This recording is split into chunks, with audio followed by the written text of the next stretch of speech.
Hello and welcome. It's been a while, I know, and I know we promised another character analysis, but been a little too much going on, and we want to touch on a couple of topics. This first one being game preservation, and I am Advent Nebula. I am Cruellica Kain, and this is Pop Culture Therapy. So yes, for our therapy chair session right now, we wanted to talk about game preservation in the light of what has happened recently with PlayStation. If you're unfamiliar, recently PlayStation announced that they would be shutting down the servers for PSP, PS Vita, and the PlayStation 3. And then 3 days ago, decided to backtrack on the Vita and PlayStation 3, and they're just going to shut down the PSP store July 2nd. And the reasoning for this is because something terrible happened in the light of them shutting down the servers. They found out that if you shut down the servers, and what we mean by servers is for the online store. You could still play your online games. Download your online games. Yes. If you had downloaded them, you could still continue to play them, even with the servers offline. What it meant is that you wouldn't be able to shop. Or that's what they assumed at that particular moment in time. But a bunch of backlash came because Sony has what they like to put in their devices. It's in the PlayStation 3, it's in the PlayStation Vita, 4 and 5. CMOS battery. Yes. This is what controls the internal clock inside the consoles. If that dies, it's replaceable, but in the case of the PlayStation 4 and 5, they've discovered it bricks the console. So what this means specifically is if your console cannot connect to the internet or is incapable of doing so because of location or availability, especially for those in more rural areas, then you have to live by this internal clock. And if the internal clock dies, your system no longer can work. And this means unless you have the extended PlayStation Plus account and you consistently upload any of your saves, any of your trophies, any of your downloaded games, if you only do digital, you can never access them again. And on the flip side of this too, the PlayStation 4 and PlayStation 5, that CMOS battery is linked to trophies. So even your physical games will not work. Unless you buy a brand new system. Or you're smart enough to replace a CMOS battery by breaking open the system and voiding your warranty. And the challenge with doing that is unless you are, I wouldn't say necessarily smart enough, it's a fair assessment, but also if you're savvy and comfortable enough with replacing something within your device that is not normally an item that you would take out. Yeah. So the reason why we wanted to talk about this is because this is really a good starting point of what do you do when you spend hundreds, if not thousands of dollars on not only a system, but either digital only or even physical copies, and now don't have access to be able to play it? And a lot of the gaming community was starting to wonder, why is Microsoft being so quiet on this? They can use this to ramp up sales of their current Xbox console. Well, few savvy tech guys that have money to blow decided to see what would happen with the Series X, Series S, and the Xbox One. Well, it doesn't have a CMOS battery, but if at any point the internal devices that are used to connect to the internet ever stop working, you have a giant brick of an Xbox. So, no matter what, all of the modern gaming systems have a flaw to it. And this is a concern because as we are living in this modern era, we are seeing more and more systems, one, not become backwards compatible. So how do you preserve old games? Let's use PlayStation 3 as an example. PlayStation 3 was a success and a failure all at the same time for one of the longest video game generations we had. It was a success because you had some of the greatest games in history come out in the system.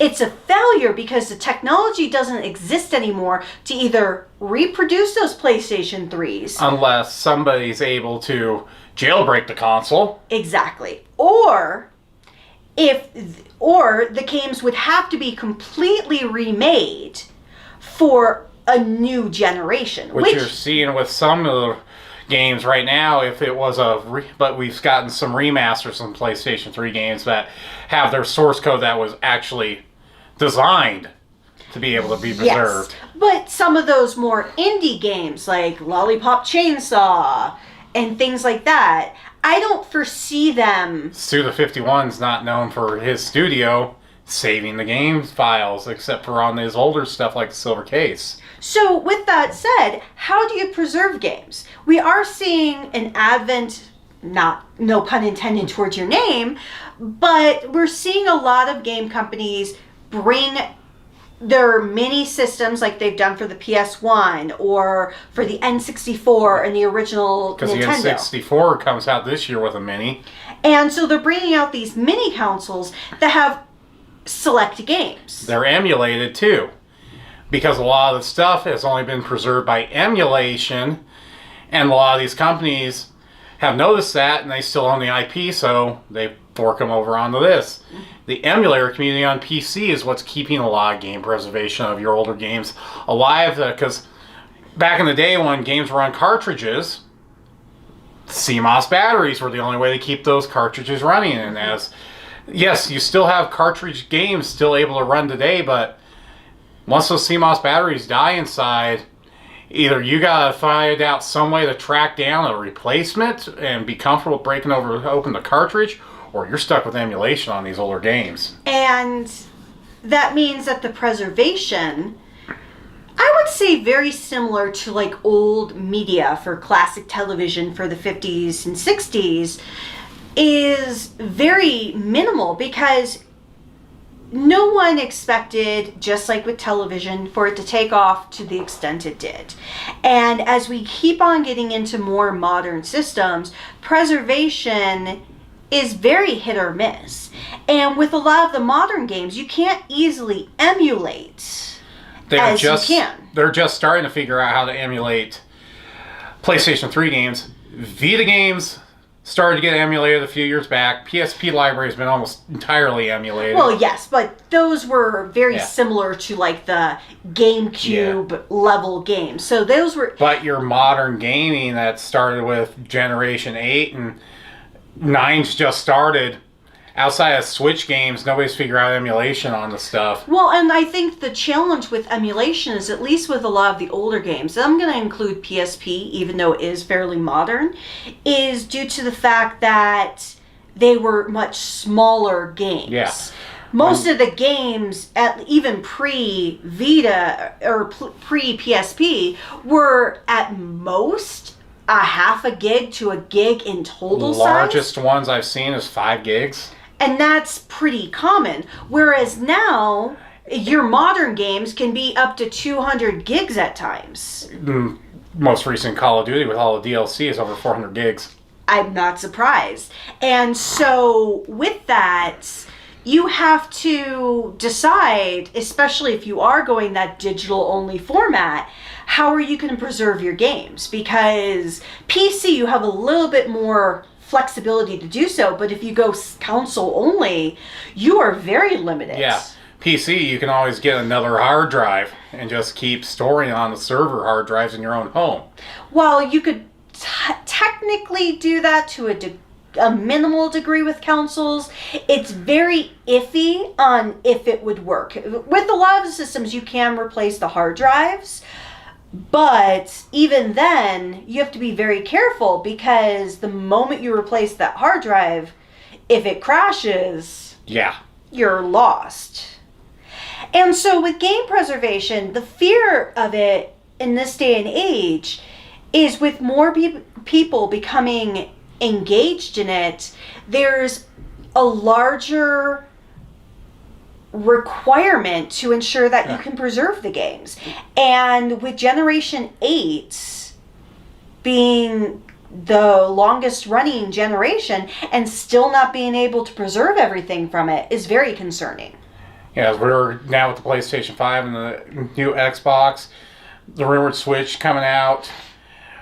It's more and more digital is what's getting pushed by not only the console manufacturers but the gaming companies as well. And there's another question on game preservation, because those digital buys are only a license to play the game, basically, if you ever read the terms of service agreement. Mm-hmm. Whereas if you buy a physical game, you at least have the capability of resale, because you can either resell it back to a gaming company like GameStop or Amazon, you could do so, or you could go on the third-party market such as eBay. But when you do it digitally, you have no resale. So if you spend $60 on a game and your system is bricked, and let's say you don't do PlayStation Plus or Xbox Live. Yeah, Xbox Live it is. Or Game Pass is what they have now, which is kind of their download and stream service, where... Or Nintendo's version as well. Game Pass, I will say, is a good preservation if you're using it on PC, but for the console, not so much. Well, and the other challenge that we have right now is with game preservation is backwards compatibility. Once upon a time, all games could be backwards compatible on the next system. Sony screwed it up because, once again, with the PS3, there is no way you can make any PS3 games backwards compatible on the 4 or 5. Where Microsoft did the smart thing, and they have the ability with certain select games from even the original Xbox will play on the modern Xbox with the digital codes if you have it, or the physical copy. Exactly, which is a benefit for Xbox, and I think in the large scheme of things, that's a huge selling point. Nintendo always had been backwards compatible with one of their previous generations of their handhelds, but Switch is one where it only seems like their digital library of select games has been preserved with the Switch. Correct, yes. But Nintendo, compared to Sony and Xbox or Microsoft, has had a great deal more success with preserving their older games. Even if it means they just decide to re-release it on a limited capacity, like the most recent Mario games, which even then, that's edging on, is that game preservation, or are you just trying to make a quick buck on an emulated game? There is that fact as well, because game preservation is a very tricky line, because, as you said, are you doing it just to ensure you're continuing to have revenue? Which, if they are, more power to them. Because at least even with their online digital library, compared to their competitors, they have a massive backlog of games that they still tap into.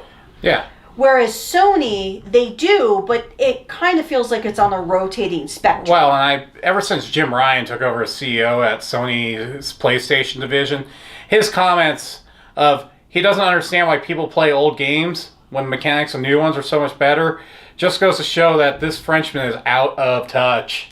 Well, and that is definitely going to hurt the preservation community, because unless the games come out physically, in my personal opinion, and I have never been as staunch as kaiju of I will only do physical, I will not do digital. But I will say in recent times, especially hearing about a system being bricked, I am very uncomfortable paying excessive amounts of money for games, because you're still paying the same price for a digital game as you would a physical game. There is no difference in cost. And my concern with that is, at least if my system were to be bricked, I can go out and buy another system and still play my physical copy. Whereas if it's bricked, I have to hope that everything transferred over to my digital account. Yeah, and this is why you want to have, with Sony and Microsoft, they push their game services so heavily, because it's really the only way. It really is. But at the same time, as a gamer, yes, you can say, well, if you're putting this much money into a system or these games, you can put another $50, $100 into your annual subscription. But is a challenge there. You have to weigh your options. Yeah. Are you going to spend $60 to $100 for your annual subscription to save your games? Or are you going to put that into another game? Where I will give Steam, GOG, and Epic Game Store credit here. Even though they're digital-only libraries for PC, as long as you have an active account, you can access those from the servers at any time, as long as the company that manufactured the game still has that on their own server. Well, admittedly, Big Fish games, they're more obviously for like that Diner Dash and those like simplistic type games that people usually play, usually the older generations or the extremely younger generations. But even for them, even if you don't have their subscription service anymore, as long as you purchase the game at one point in time and log into your account, you still have access to your entire library, which is a huge bonus because very few other companies are going to honor that. And the question is, with game preservation, should they? And while I think the gut reaction for everyone is yes, they should, the question is, what proof do you have that you owned it? Yeah. And it makes the people that go into the emulator community, they're like, we are the game preservation anymore. And I'm starting to agree with them now. They are. And I will say the one benefit for the mini Nintendo consoles is, more so than PlayStation's, is while they are emulators and you only have a limited library, you can jailbreak them and add on. Until Nintendo sued the crap out of a few of the sites that had the emulated games. Yes, but whomever got those emulated games are fine. And if there's a will, there's a way. Yeah. Those who sail the seven seas of the internet know the wills and the ways. Yes.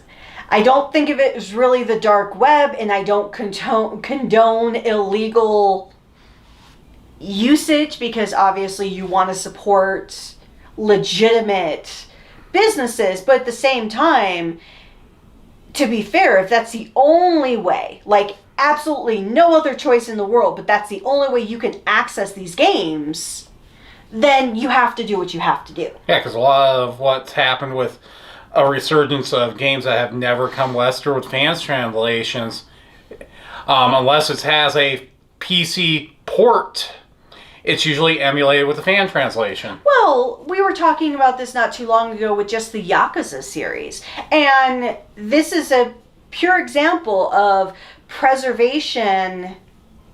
Yes, also making a buck, but preserving a game for another type of community. Because if it wasn't for Atlas convincing Sega to bring the Yakuza games to the United States after they had previously failed the first two times. Atlas basically showed them when they relaunched the PlayStation 4 that these games will work.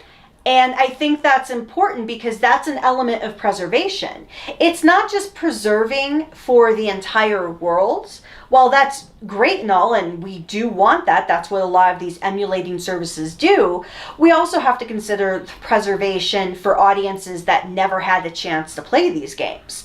Because Japan alone has thousands of games that have never been ported to other countries. They have just stayed localized because there's never been interest. So just like you said with emulators, you need that for preservation of just understanding how the game mechanic works and seeing how things have changed over the years. Yeah, you've really seen that happen a lot as more and more people get in the fan translation community for a lot of these older games that never came over. Mm-hmm.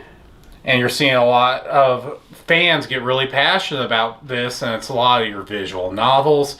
And I'm not talking about the smutty kind, I'm talking about a lot of the ones that are very much rooted in understanding how this genre exploded into its modern day facilities. Oh, absolutely.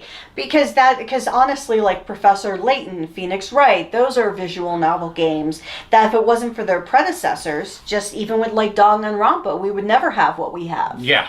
And it's important to know where you come from in that regard. But I think with video game preservation, it is also on the responsibility of the actual console makers mainly the big three. If we look at it legitimately, it should be the responsibility of the big three. If they're going to either do ports of games to their systems or make their own original content, which all three of the big three are known for, then they have to be responsible for their own game preservation, because you can't assume that just because a game didn't sell millions of copies that it doesn't have a fan base. Yeah. And Phil Spencer with Xbox seems to be the only one that gets this. Nintendo's new CEO isn't like their previous one, which came and crawled out of the ranks of the game development side. They went back to another businessman like they had with the N64 and GameCube era. So that's concerning me again with Nintendo. Oh, Reggie. Oh, yeah, Reggie's gone. Yeah. Evil. I loved Reggie. And the last name of the new guy is the first American that's going to be heading up Nintendo. With his last name's Bowser. Oh, yeah, I forgot about that. Yeah. There really is a Bowser running Nintendo now. Yeah. So game preservation is vital. And you don't have to be a fan of video games to value game preservation, because if it wasn't for, admittedly, a lot of the video games, even early on with simply Pong and stuff like that, you wouldn't have the advancements in development for movies or television, because truthfully, games are what helped identify those advancements. Yeah. And we can go back to Atari and Neo Geo. Neo Geo has brought a lot of their games from their arcades and the old Neo Geo console to modern systems via ports and actual physical run, mainly limited run copies, but they're preserving in modern because they get it. Atari, emulation, because the company just doesn't seem to care. No, they'll give away their properties for anybody to take. But it's important to know a part of our pop culture or just general culture, because video games are important for the narrative of who we are as a population. Everyone, even if you've never picked up the game, knows who Mario is. Everyone who knows Mortal Kombat to a certain degree, and not simply just because of the movies, but because of how important the games have been to the culture. Same thing with Final Fantasy. And Sonic just starting to boom back again into the pop culture zeitgeist now. Well, yeah, if they could ever make a good Sonic game again, that would be I awesome. think it's going to be stuck with movie and animation franchises. That's fine, because the games have sucked in recent days. But it's important to preserve that too, because if you need to know where you failed to learn how to succeed. Yeah. And with that, wrapping this up is as fans, we need to do what we can for game preservation, even if it is getting stuck down in the emulator community and jailbreaking your consoles, if that's going to be the only way to really preserve. Because we know what Sony's going to do. This is only going to delay the shutdowns of the PlayStation 3 and Vita for maybe 1 or 2 years. If you know how to jailbreak, I highly recommend it for those two consoles. And be prepared, because I don't think Jim Ryan's going anywhere with the success of the PlayStation 5. And I also think it's important to speak up.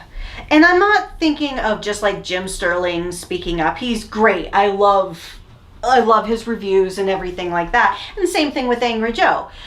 We can't just rely on them to speak up. We have to rely on ourselves at the same time. If you see an issue, say it. You may just feel like you're only one singular voice, but the more people who do so, it proves, just like with the Snyder Cut, for example. The more people who ask for it, the more people who say something will see results, because that's why the stores came back up. That's why the servers came back up. Because there was enough of an outcry of people saying, okay, this is a problem. You need to fix it. And with that, we wish you a good day. Have fun. Stay safe. Don't get too angry, gamers. I know, right? Yeah. And, Cruellica, what's our next episode? So I think our next episode, we're going to do something kind of lighthearted. I want to first go to something you talked about before that I still find absolutely hilarious. We're going to talk about what is the meaning of anime of culture? Yes, the meme that has become synonymous on Twitter with a very specific genre, fan service. Exactly. So we want to talk about fan service anime and kind of look at some of the good, bad, and the ugly of the anime of culture realm. So until next time, bye!